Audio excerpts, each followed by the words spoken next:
Hey, Truth Seekers, it's Nathanael here again with continuing our strategy series over Fellowship. So in this video, we are going to be covering the Faith and Love Fellowship, or the Love and Faith Fellowship. All right.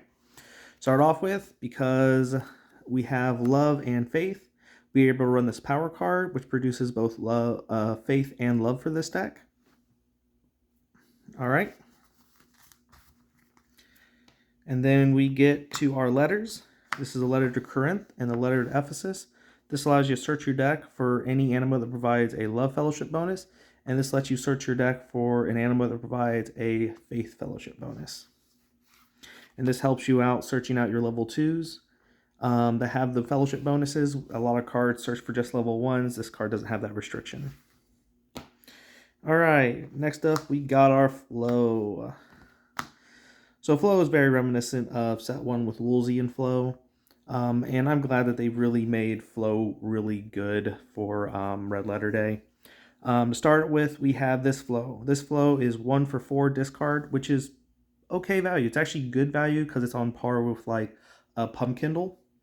But if you get that Fellowship bonus, you get that 1 discard for 6.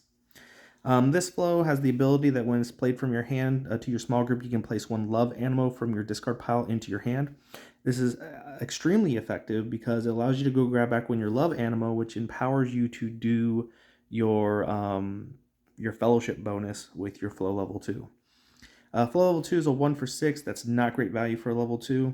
It has an ability, as long as this card's in the small group, any Love Animo that's in play cannot be targeted by the actions of Cinnies, which is pretty helpful. But with that Fellowship bonus, it can be a 1 for 9. Very strong. Highly recommend you run the Flow.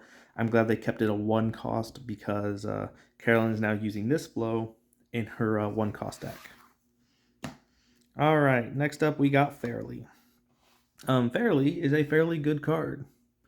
Fairly has the ability that its Fellowship bonus can be applied in the same turn, activated in the same turn, just as if any Animo is activated in the same turn. So if you activate Fairly and another Animo, you'll get a 2 for 8. 1 for 4 is kind of fair value, but a 1 for 8 is way better and goes off of Carolyn's original strategy that she had for her deck back in set 1. So Fairly's really good. Next we got Furball. Furball is a 2 for 3, terrible value. But then activated, it can be a 2 for 6, which is only really fair value. I kind of wish this was like a 7. I typically leave Furball out of my decks. He's not super great, but if you just want to use him just to stay on theme, go ahead. Here is Heart of Arc. Level 1, 2 for 5. Not that great, but it is a 2 for 7, which is okay value. But it does have an action that makes up for it, which says search your deck for up to 2 Animo with a virtue score of 8 or less, reveal them and place them in your hand, then shuffle your deck afterwards. This basically allows you to grab practically anything in your deck that works with your Fellowship, because all of them have low virtue points, but their Fellowship bonuses don't count against this. So Heart of Arc's really good, and it with its Fellowship bonus can become a 2 for 10, which is phenomenal for a level 2. Then we got Bear Maid.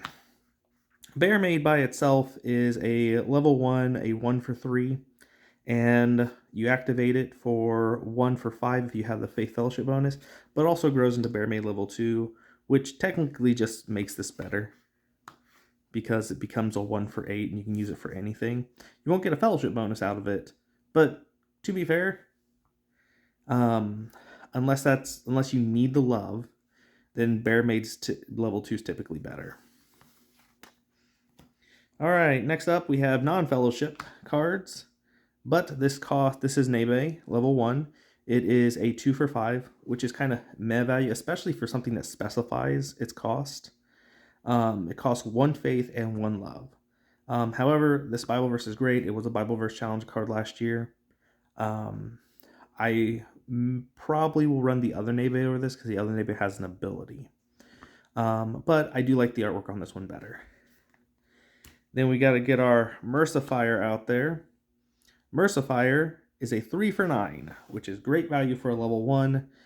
It's just like undercuts the Ultras and costs 1 Faith, 1 Love, and 1 Universal for 9. Pretty good. An Anti-Fellowship card is Agape Soar. Agape Soar proves that love is the greatest of these, so it allows you to discard a Faith or a Hope Animo in order to search your deck for a Love Animo. It works with the Fellowship cards because you can discard your Love to go grab your other Love cards. And of course, this empowers you to grow into Agape Soar level 2. Agape Soar level 2 has an amazing ability that allows it to become the weakness of any Cine that you're facing. And of course, this ability is permanent. So even if you have Agape Soar level 1 and an Agape Soar level 2 out there, you have the option of using either of these Bible verses to defeat a Cine. So just keep that in mind. And that is going to go ahead and conclude our Love and Faith Fellowship bonus video. So in the meantime, Truth Seekers, keep learning virtues and defeating Cines.